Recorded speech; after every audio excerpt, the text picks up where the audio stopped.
The Velveteen Rabbit, an alternate version, by Daniel Ortberg.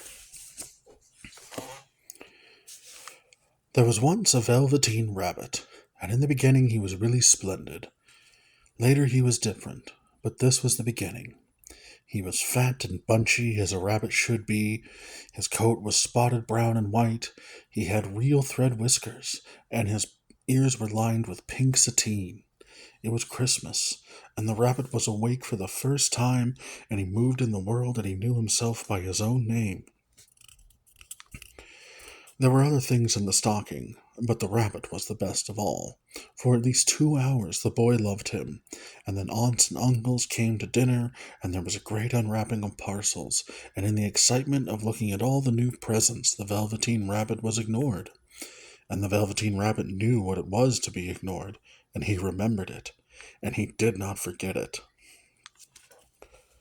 For a long time he lived in the toy cupboard or on the nursery floor, and no one thought very much about him.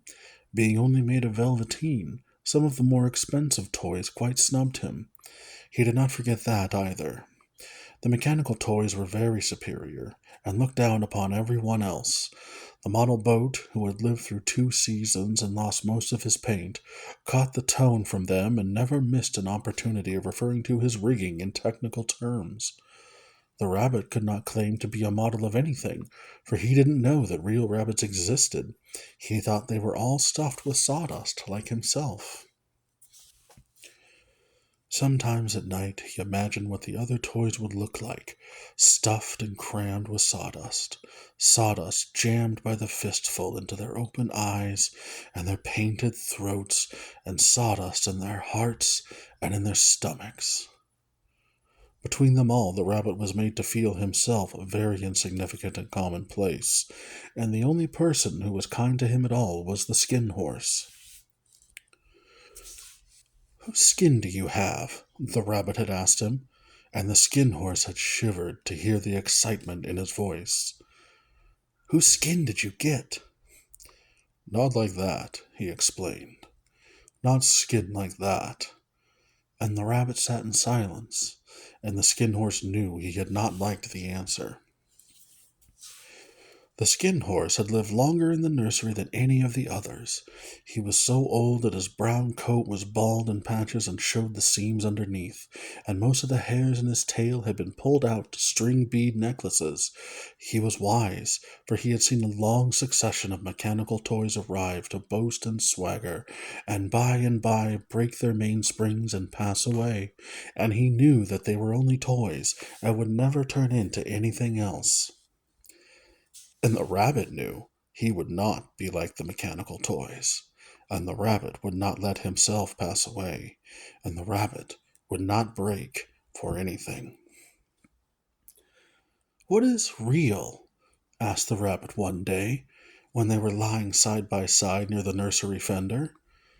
"Does it mean having things that buzz inside you and a stick-out handle?" "Real isn't how you are made," said the skin horse. "It's a thing that happens to you. When a child loves you for a long, long time, not just to play with, but really loves you, then you become real." "Does it hurt?" asked the rabbit. "Sometimes," said the skin horse, for he was always truthful. "When you are real, you don't mind being hurt." "Can you hurt something else?" asked the rabbit, "when you get real?" "I don't know," said the skin horse, for he was always truthful. "Can you take someone else's reel?" he asked, "or are you stuck getting it on your own?" The skin horse looked at the rabbit then. "What I mean is," the rabbit said carefully, "if something else was already real, could you take it from them and keep it for yourself?" "No," the skin horse said, and his voice was a crawling black thing across the floor. "You can't take real from another toy." But the rabbit wasn't finished. "Can you take the real out of a boy? Can you take his heart in your own self and leave him with a sawdust heart on the nursery floor in your place?" And the skin horse did not say anything. "I suppose you are real," said the rabbit. and the skin horse was afraid for the first time in a long time. Yes, he said quickly, closing his eyes. From the boy's uncle. That was a great many years ago, but once you are real, you can't become unreal again. It lasts for always. How did you make him? The rabbit said, no longer lying down. How did you make him give it to you? But the skin horse did not move and did not talk. The walls of the room were yellow and old and streaked with shadows, and the skin horse felt he had lived too long. And after that there was no more skin horse in the nursery, and the rabbit's eyes gleamed a brighter black and his ears glowed a livelier pink. There was a person called Nana who ruled the nursery. Sometimes she took no notice of the playthings lying about, and sometimes, for no reason whatever, she went swooping about like a great wind and hustled them away in cupboards. She called this tidying up, and the playthings all hated it, especially the tin ones. The rabbit did not forget her either. The rabbit did not forget anything once the rabbit had decided he had been cheated. Nana had cheated the rabbit, and he would remember it. Nana was not real. Nothing in the nursery was real. It was entirely possible that nothing at all was real, and that real had been a lie from the beginning. But if there was real, the rabbit would find it. And if there was not, the rabbit would decide what would happen next. One evening, when the boy was going to bed, he couldn't find the china dog that always slept with him. The china dog slipped, and the china dog was gone and tumbled into nothing, and there was no more of the china dog, not that night, and not any other night. Nana was in a hurry, so she simply looked about her, and seeing that the toy cupboard door stood open, she made a swoop. Here, she said, take your old bunny. He'll do to sleep with you. And she dragged the rabbit out by one ear and put him into the boy's arms, and the rabbit felt the realness of the boy's warm heartbeat, and the boy's soft and fluttering throat, and the boy's arms. That night, and for many nights after, the Velveteen rabbit slept in the boy's bed. At first he found it rather uncomfortable, for the boy hugged him very tight, and sometimes he rolled over on him, and sometimes he pushed him so far under the pillow that the rabbit could scarcely breathe, and the rabbit waited. And the rabbit missed the long dark silence of the nursery, when everything else in the house slept as if it had died. The boy did not sleep like something that had died. The boy slept in motion, and snored, and rolled over, and grunted, and chapped his lips, and muttered in his sleep. The boy had jam on his bedclothes and ate crackers with his flat and flabby mouth, and the rabbit kept perfect silence. And the boy would talk to him, too, and tell him the secrets of his stupid and inane boy's heart, and made ridiculous tunnels for the rabbit under the bedclothes that he said were like the burrows the real rabbits lived in. And the rabbit thought, so there are others like me, and you have kept me from them. And he did not forget that. And the boy made him play his insipid games after Nana had gone for the evening, and the rabbit burned in shame and anger. But when the boy dropped off to sleep, the rabbit would wriggle down underneath his small hot chin and above his small hot heart, and listen to his dreams, and then it was the rabbit's turn to play. And some mornings the boy would wake up dizzy and hot-faced and cross, and some mornings the boy could not get out of bed at all, and one morning the boy woke up and was sick in the hallway, and afraid of his own body. The rabbit was his only comfort then. On the mornings when his limbs were so sluggish he stumbled on the way to the kitchen and spilled his breakfast with a trembling hand, and his nose ran blood down his mouth. And so time went on, and the little rabbit was very happy. Spring came, and they had long days in the garden, for wherever the boy went, the rabbit went too. He had rides in the wheelbarrow and picnics on the grass.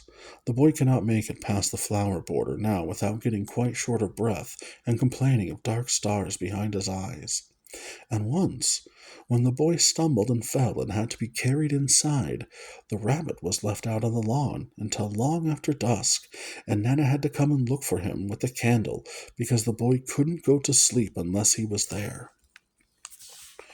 He was wet through with the dew and quite earthy from diving into the burrows the boy had made for him in the flower bed, and Anna grumbled as she rubbed him off with a corner of her apron.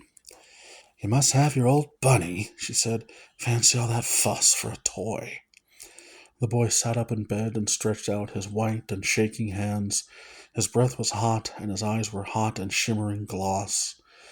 "You mustn't say that. He isn't a toy. He's real." When the little rabbit heard that, he was happy, too happy to sleep that night. And that night he grew fatter and sleeker and stronger, and into his boot-button eyes, that had long ago lost their polish, there came a look of happiness, so that even Nana noticed it next morning when she picked him up, and she smiled to see it. That morning the boy was very ill, and complained of a thick and a dusty feeling in his lungs, and his eyes had lost all depth to them. And Nana was cross in her heart at him, for there is nothing the healthy find more tiresome than the chronically ill. "Is there anything else you need, love?" she would say, and the rabbit could see in her false mouth the words, "Why don't you get up and get better?"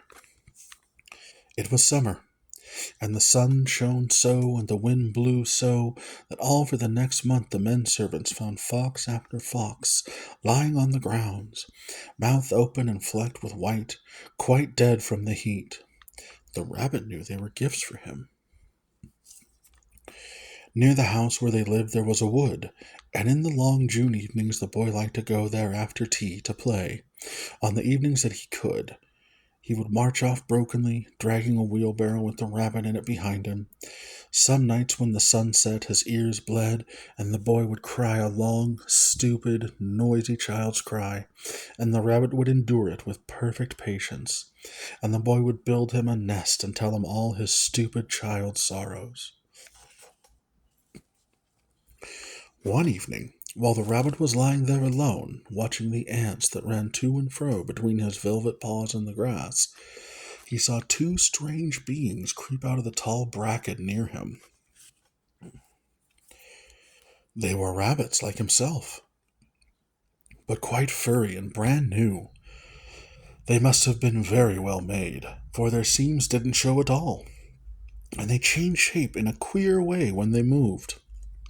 One minute they were long and thin, and the next minute fat and bunchy, instead of always staying the same like he did. They moved like liquid, and like they were their own masters. Their feet patted softly on the ground, and they crept quite close to him, twitching their noses, while the rabbit stared hard to see which side the clockwork stuck out, for he knew that people who jump generally have something to wind them up. They stared at him, and the rabbit stared back, and all the time their noses twitched. "Why don't you get up and play with us?" one of them asked. "I don't feel like it," said the rabbit. "Oh," said the furry rabbit, "it's as easy as anything," and he gave a big hop sideways and stood on his hind legs. "I don't believe you can," he said. "I can," said the little rabbit. "I can jump higher than anything." He meant it too. "Can you hop on your hind legs?" asked the furry rabbit.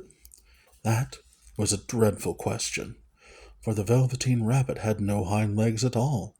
The back of him was made all in one piece, like a pincushion. He sat still in the bracken. "I don't want to," he said again. But the wild rabbits have very sharp eyes, and this one stretched out his neck and looked.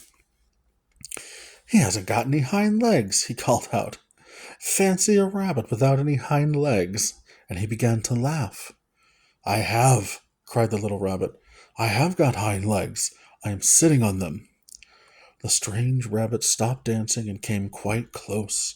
He came so close this time that his long whiskers brushed the Velveteen rabbit's ear, and then he wrinkled his nose suddenly and flattened his ears and jumped backwards.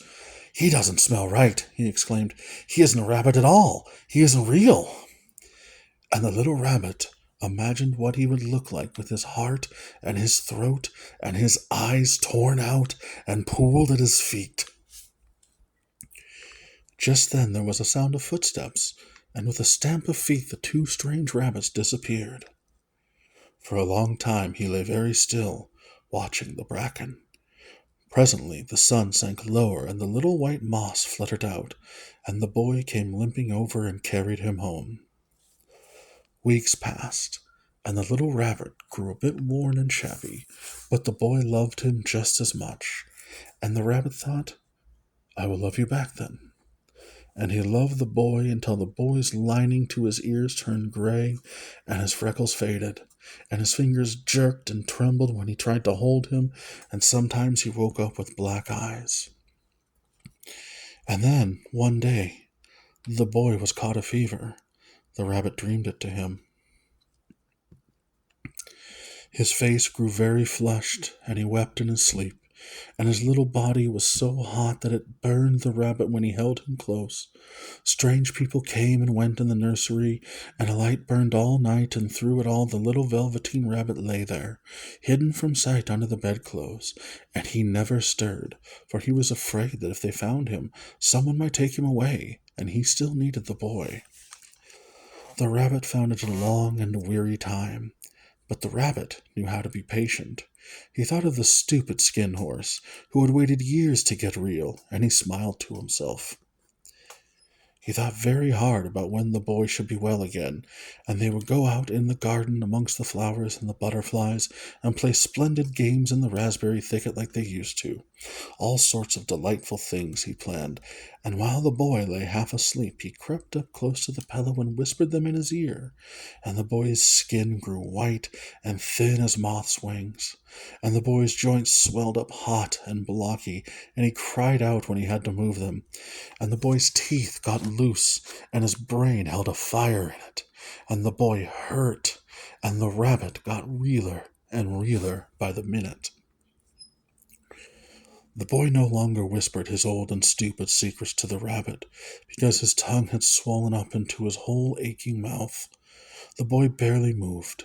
The boy gazed at the rabbit and loved him, and the rabbit loved him back very hard. Then at last the boy stopped moving. It was a bright, sunny morning, and the windows stood wide open. They had carried the boy out of the room, wrapped in a sheet, and the little rabbit lay tangled up among the bedclothes, thinking. Everything was arranged, and now it only remained to carry out the doctor's orders. They talked about it all, while the little rabbit lay under the bedclothes with just his head peeping out, and listened. The room was to be disinfected, and all the books and toys that the boy had ever touched must be burnt, and the rabbit was very happy to think of them all burnt. Just then Nana caught sight of him. "How about this old bunny?" she asked. "That," said the doctor, "why, it's a mass of scarlet fever germs. Burn it at once." And so the little rabbit was put into a sack with the old picture books and a lot of rubbish, and carried out to the end of the garden behind the fowl house. That was a fine place to make a bonfire, only the gardener was too busy just then to attend to it. Next morning he promised to come quite early and burn the whole lot. And the rabbit was not too sorry then. He would rather burn with them than have nothing be burnt at all. They wrapped the boy in white and put dirt over him. Dirt in his eyes, dirt in his mouth, dirt in his heart, the rabbit thought to himself. Nothing real lived in the dirt. Therefore the boy was no longer real. And while the boy was in the dirt, dreaming over whatever not real things do, the little rabbit lay among the old picture books in the corner behind the fowl house.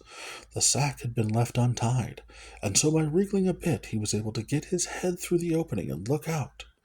Everything around him was going to be burned.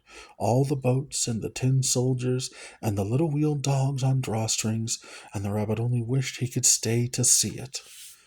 But he had a forest to visit, and two very particular rabbits to see.